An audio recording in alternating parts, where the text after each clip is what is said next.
Alors salut les gars et surtout bienvenue dans cette nouvelle vidéo, pardon. Voilà, je vous présente comme d'habitude, je suis Rodrigue Kemo et désolé pour les bruits. Je suis actuellement à l'agence Mylex Service à Cap. Du coup c'est à peu près à 15 mètres de la route nationale. Donc c'est juste là en face, si je tourne la caméra, vous verrez que on est au premier niveau. Du coup il y a pas mal de bruit. Alors dans cette nouvelle vidéo, je vous ai dit 2024, chaque jour est une vidéo. Voilà. Donc dans la vidéo d'aujourd'hui, nous allons parler de notre deuxième produit. La dernière vidéo, on parlait des batteries solaires. On donnait la différence entre la batterie gène et la batterie lithium, vous voyez. Aujourd'hui, nous allons parler de l'onduleur. Ce que les gens appellent convertisseur et autres, voilà. Nous allons un peu parler de l'onduleur. Alors, c'est quoi l'onduleur exactement? D'habitude, on me pose souvent la question, comment est-ce que le soleil est censé tourner en courant continu? Bon, pour ceux qui le savent, en fait, comment est-ce qu'on fait pour avoir Eneo? Voilà, c'est comme ça qu'on appelle souvent, c'est comme ça que les clients ont tendance à appeler Eneo. Comment on fait pour avoir Eneo chez soi? Voilà, c'est le travail de l'onduleur. Si on veut globaliser, en fait, c'est tout son travail là-bas. Bon, c'est à peu près presque son travail, pas tout son travail. En fonction de l'onduleur, nous allons voir à quoi sert exactement l'onduleur et quand est-ce que l'onduleur intervient dans les systèmes solaires. Donc, c'est l'objectif, c'est le travail d'aujourd'hui. Eh bien, aujourd'hui, nous sommes plutôt dans un bureau d'études, donc à Cap, c'est le bureau d'études. On n'a pas beaucoup de matériel, on n'a pas de matériel en stock actuellement, mais le stock arrive. Le stock arrive d'ici très peu, on aura déjà le matériel ici à Carmel. Voilà.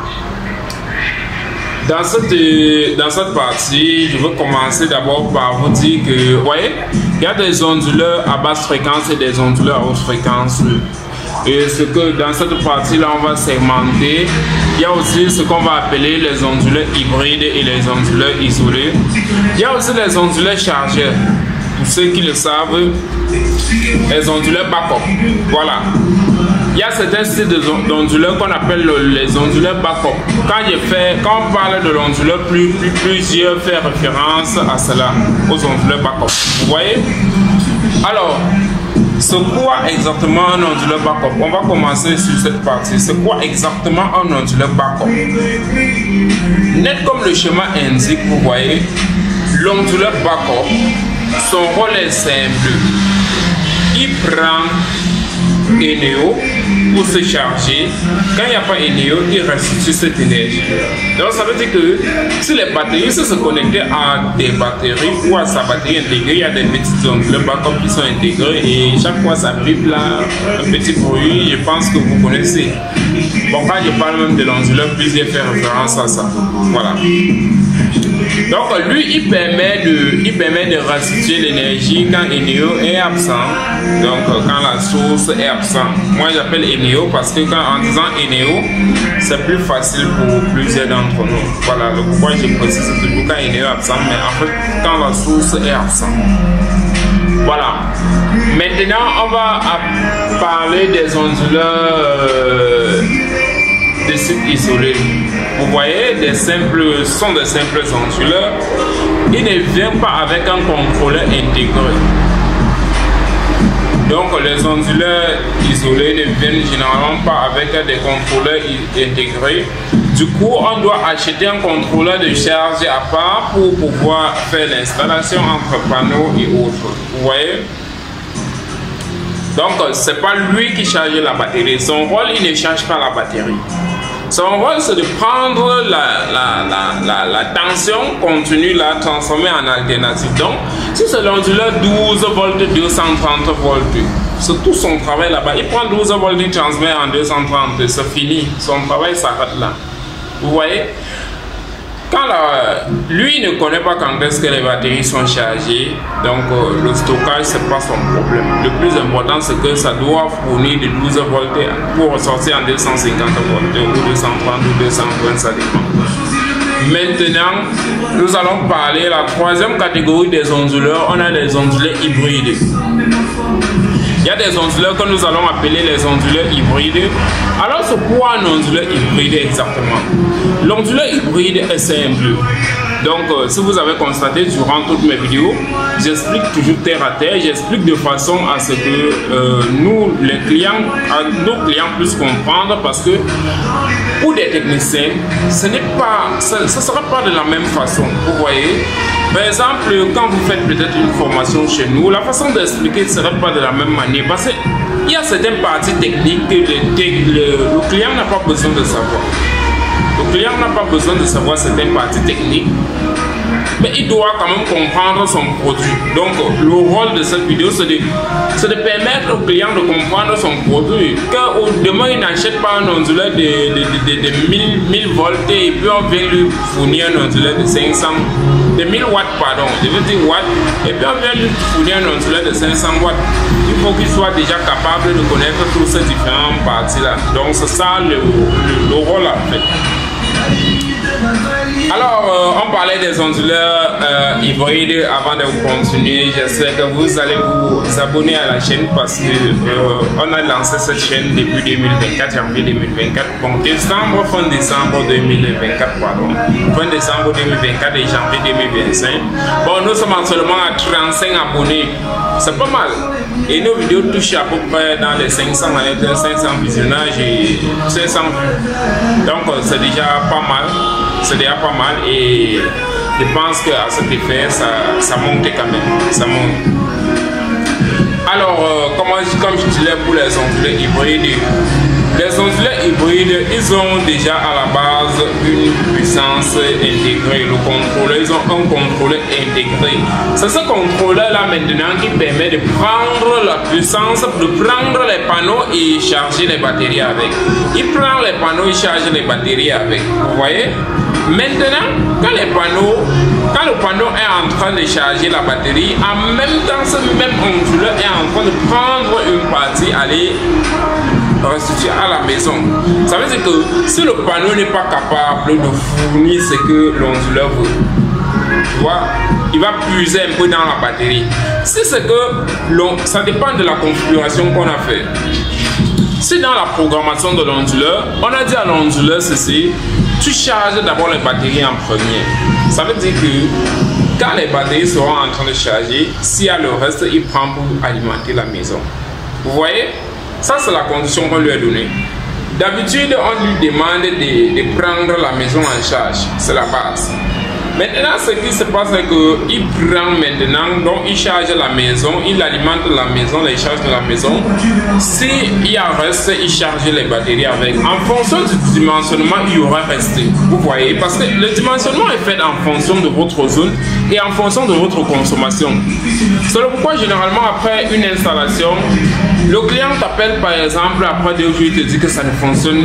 Après peut-être 2 mois que non, ça s'éteint déjà trop. Et puis après diagnostic, tu te rends compte qu'il est venu peut-être ajouter un congélateur dessus sans t'informer. Vous voyez, c'est ça déjà les conséquences. Donc, quand lui il alimente la maison, le reste là il l'utilise pour charger les batteries. C'est l'onduleur qui fait tout le travail là. Maintenant, il y a une autre programmation qu'on peut lui demander que quand Eneo est présent, bon, quand la source est présente, on va appeler Eneo comme une fois de plus. Quand Eneo est présent, tu prends maintenant Eneo là pour alimenter les batteries et la maison. Ça, c'est une condition qu'on lui donne. Ça s'appelle le bypass. Quand le bypass est activé, c'est comme ça que lui fait. Donc, quand le bypass est activé, quand Eneo est présent, il prend et renvoie. Même avec la baisse de tension, ce n'est pas son problème. Il tourne avec la baisse de tension. Le pourquoi certains vont généralement se poser la question comment sur le soleil il y a la baisse de tension. Non. il n'y a pas de baisse de tension. C'est parce que c'est en fonction de la programmation que vous avez donnée à votre onduleur. Parce que tous ces onduleurs sont programmables, du moins les onduleurs hybrides proprement dit. Donc, à part ça, on va aussi parler de lui, par exemple, le même onduleur, par exemple. Il y a, au moment de l'installation, pour les techniciens, bien sûr, on a la plage de tension et la plage du courant, du côté DC. De même pour le côté AC. Parce que l'onduleur, là, il prend les panneaux, il prend Eneo, il prend les batteries. Vous imaginez un peu, lui prend 3 sources différentes. Si on veut parler des sources, il prend 3 sources différentes. Or, en même temps, il restitue à la maison. Est-ce que vous savez qu'avec les mêmes onduleurs, quand il faut créer un système triphasé, je parle bien d'un système triphasé comme vous voyez les lignes Eneo, c'est toujours le même onduleur là qui fait le travail. Donc c'est toujours avec les mêmes onduleurs là qu'on utilise pour créer un système triphasé. Vous voyez? Donc ça c'est le pouvoir de l'onduleur.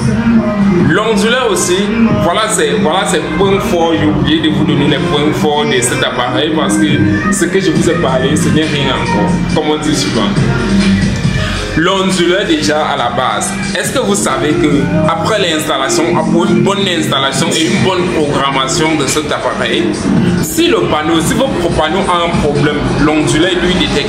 Votre onduleur doit être capable de détecter qu'un panneau a un problème. S'il y a masse dans votre maison, l'onduleur doit être capable de détecter qu'il y a masse. Si la batterie a un problème, il doit être capable de détecter. Et quand il détecte, vous savez ce qu'il fait? Pour la sécurité des autres appareils, il arrête d'abord le circuit. Il vous signale, il donne le code d'erreur.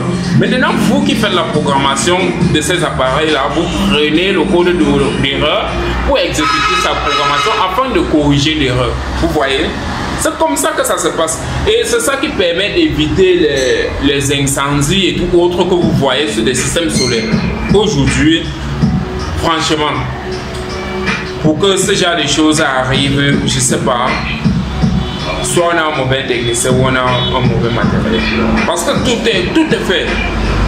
On n'invente rien, honnêtement. Les techniciens n'inventent rien sur le terrain. Tout est déjà là, il faut juste suivre le chemin. Donc, comme je disais, les onduleurs sont capables de détecter. Parfois, même si le panneau chauffe trop, l'onduleur est capable de détecter. Si la batterie chauffe trop, l'onduleur te détecte et te dit que tel panneau, quand telle batterie a un problème. Si le panneau a un problème, il te dit que non, tel string a un problème. Il signale. Il te signale le code d'erreur. Maintenant, à toi d'interpréter ce code d'erreur et comprendre ce que l'onduleur est en train de te dire. Parce que lui, il communique en fait. L'onduleur est conçu pour communiquer avec les hommes. Vous voyez, lui, il communique en même temps avec les appareils et avec les hommes. C'est comme l'ordinateur, c'est comme l'affichage d'un ordinateur. On dit souvent que lui, il communique, il est l'interface. L'interface, comme on comprend, l'onduleur aussi, c'est l'interface du système. Dans un système solaire, l'onduleur est considéré comme l'interface. Alors pour aujourd'hui, j'espère pour vous que pour acheter votre onduleur, vous serez déjà sûr et certain que ça c'est un onduleur hybride, ça c'est un onduleur backup, ça c'est un onduleur isolé, voilà. Parce que sur ce fait, chez Mylex Service, comme je l'ai toujours dit, nous on travaille avec le matériel de qualité et avec des techniciens expérimentés sur le terrain. Vous voyez? Et actuellement, si toi qui suis cette vidéo, tu as envie de devenir aussi technicien en énergie renouvelable, je l'ai toujours dit ici et très bientôt les portes seront fermées. On prend 10 techniciens pour cette année 2024. On prend 10 techniciens dans 3 agences différentes. Donc, dans l'agence Ahala Barrière, actuellement, on a 3 techniciens. Dans l'agence Colbison, on a un technicien. À Ahala, on a 4 techniciens, pardon. L'autre est arrivé aujourd'hui, donc ça fait 4 techniciens. À Colbison, on a un technicien. On n'a pas encore de techniciens.